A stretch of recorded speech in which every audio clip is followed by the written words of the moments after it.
तो इस वीडियो में हम विचार कर रहे हैं, मान लो किसी का लगन चार्ट में 5th लॉर्ड और 12th लॉर्ड दोनों ही कंजक्शन में होते हुए 7th हाउस में बैठे हों, तो ये कंजक्शन आपकी ओवरऑल लाइफ पर कैसे प्रभाव डाल सकता है, आपकी पब्लिक छवि कैसे प्रभावित हो सकती है, आपकी मैरिज और मैरिज होने के बाद आपकी लाइफ कैसी होगी वास्तव में। यहाँ पे देखिए, पंचमेश और 12th लॉर्ड के दोनों के आपस में जुड़ने से आपका इवन मैरिज होने के बाद किसी से कोई हिडन रिलेशनशिप या अफेयर वगैरह होने के चांसेस भी हो सकते हैं। लेकिन ये दोनों का कंजक्शन आपको काफ़ी क्रिएटिव बना सकता है, लेकिन आपसे ज़्यादा ये आपके पार्टनर को भी काफ़ी क्रिएटिव बना सकता है। वैसे अगर देखा जाए तो पंचम भाव क्योंकि आपके प्रेम संबंधों को या आपके लव अफेयर्स को दिखाता है, और जो 12th हाउस है वो आपका बेडरूम है। ऐसे में यहाँ किसी से, मान लीजिए आपका लव मैरिज हुआ या नहीं ये जरूरी नहीं है, लेकिन आपका मैरिज से पहले किसी से अफेयर रहा या मैरिज के बाद भी आपका किसी से प्रेम संबंध या अफेयर रहेगा, और ये सारा कुछ सेक्रेट रहेगा बिल्कुल। अब यहाँ सप्तमेश की भूमिका बहुत बड़ी हो जाती है जब भी आप लव मैरिज की बात करते हैं या जब भी आप आध्यात्मिकता की बात करते हैं, 12th हाउस से जुड़े हुए मामलों की बात करते हैं। क्योंकि अगर मान लो सप्तमेश का संबंध आपके 11th हाउस से होगा, सप्तमेश का संबंध आपके 5th हाउस से या लगन से होगा, तो आपकी लव मैरिज होने की जो संभावना है वो काफ़ी ज़्यादा प्रबल हो जाएंगी। लेकिन वास्तव में यहाँ लगन में बैठे हुए प्लैनेट का रोल बहुत इंपॉर्टेंट होगा आपके लिए, क्योंकि उस प्लैनेट का प्रभाव इन दोनों पर ही होगा। ऐसे में देखिए, पंचमेश के और आपके 12th लॉर्ड के कंजक्शन में आने की वजह से ये आपको दोनों ही प्लैनेट काफ़ी ज़्यादा सहारा भी देंगे, बट जो 12th हाउस है वास्तव में वो बहुत ही हाई इमेजिनेशन या ओवर थिंकिंग आपके जीवन साथी को दे सकता है। तो आपकी तुलना में आपका जीवन साथी ज़्यादा कलात्मक और रचनात्मक हो सकता है। अब आपका जीवन साथी आपको बिजनेस करने में काफ़ी हद तक मदद कर सकता है।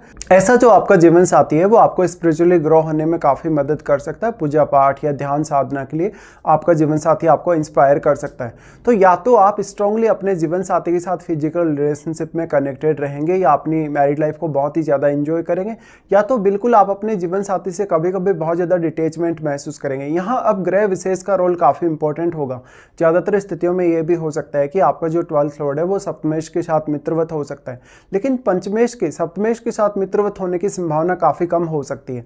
ऐसी कंडीशन में आपका जो 12th लॉर्ड है वो एक अहम भूमिका यहाँ निभा सकता है। कभी कभी इस बात के भी चांसेस बनते हैं कि मैरिज होने के बाद आपका विदेश यात्रा होना जीवन साथी के साथ, या तो ऑलरेडी आप अगर विदेश से कनेक्टेड हैं तो विदेश में सेटलमेंट होने की भी संभावना बढ़ जाती है। लेकिन इसमें फिर आपका जो 12th हाउस में बैठा हुआ प्लैनेट है उस पर भी अवश्य विचार करिए, और आपके यहाँ पंचम भाव में बैठे हुए प्लैनेट पर भी विचार करिए। वास्तव में क्या सप्तमेश का संबंध भी फिर आपके 12th हाउस से है या नहीं, ये भी आपको देख लेना चाहिए। तो पंचमेश का और आपके 12th लॉर्ड दोनों का ही कंजक्शन में आना काफ़ी इंटरेस्टिंग हो सकता है आपकी मैरिज और आपके अदर रिलेशनशिप्स के लिए। इस प्रकार से जीवन साथी आपको बिजनेस करने में काफ़ी हद तक मदद कर सकता है, लेकिन यहाँ पर आपको काफ़ी ज़्यादा कभी कभी स्ट्रगल का सामना करना पड़ेगा, क्योंकि जो 12th हाउस है वो गेन का नहीं है उतना ज़्यादा। ऐसे में आपको अगर फॉरेन से कुछ कनेक्शन हो तभी आपको फॉरेन के थ्रू कुछ गेन होने की संभावना होगी।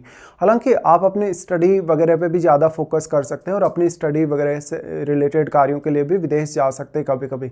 लेकिन यहाँ पर आपको 12th लॉर्ड की भूमिका को सबसे ज़्यादा कहीं ना कहीं फोकस में रखना होगा। ऐसे में अब आपका सप्तमेश खराब स्थिति में नहीं होना चाहिए, या आपका सप्तमेश मान लो अगर 6th हाउस में है, 8th हाउस में है, तो आपके सप्तमेश की जो प्लेसमेंट वो आपके लिए काफ़ी ज़्यादा मैटर करेगी। इसके साथ साथ सबसे ज़्यादा मैटर करेगा इन दोनों ही प्लैनेट्स के साथ बैठा हुआ कोई भी अन्य प्लैनेट। मान लो आपके अब 3 ग्रहों का कंजक्शन 7th हाउस में, तो तीनों के तीनों ही आपके लगन को प्रभावित करेंगे।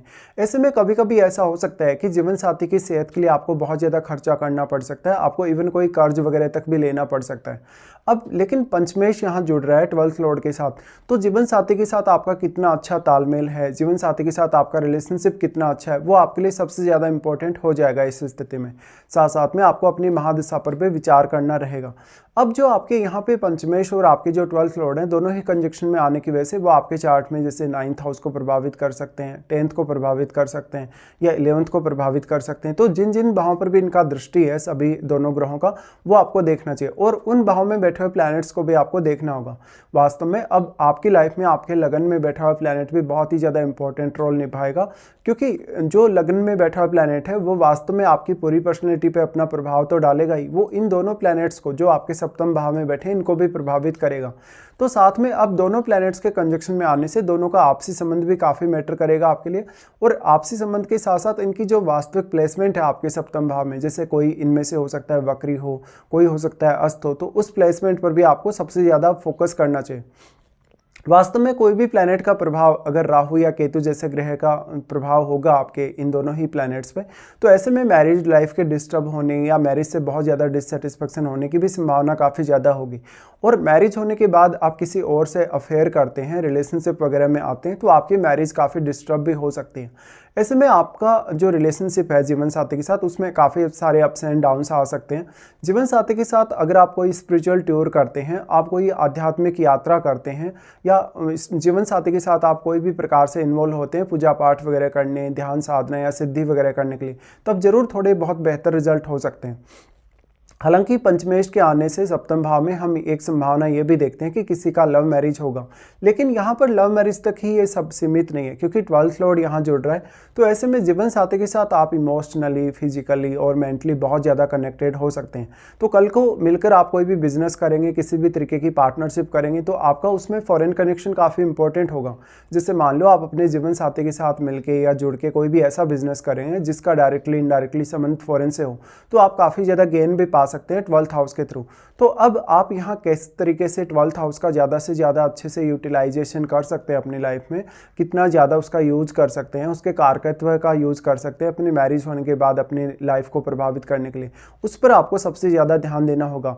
इसके साथ साथ आपको ये भी देखना होगा कि आपके दोनों ही जो प्लैनेट्स हैं, आपके पंचमेश और आपके 12th लॉर्ड, उनकी आपको महादशा है या नहीं। अगर इनकी महादशा होगी तो ये प्रभाव आपके सामने और भी ज़्यादा स्ट्रांगली आएंगे।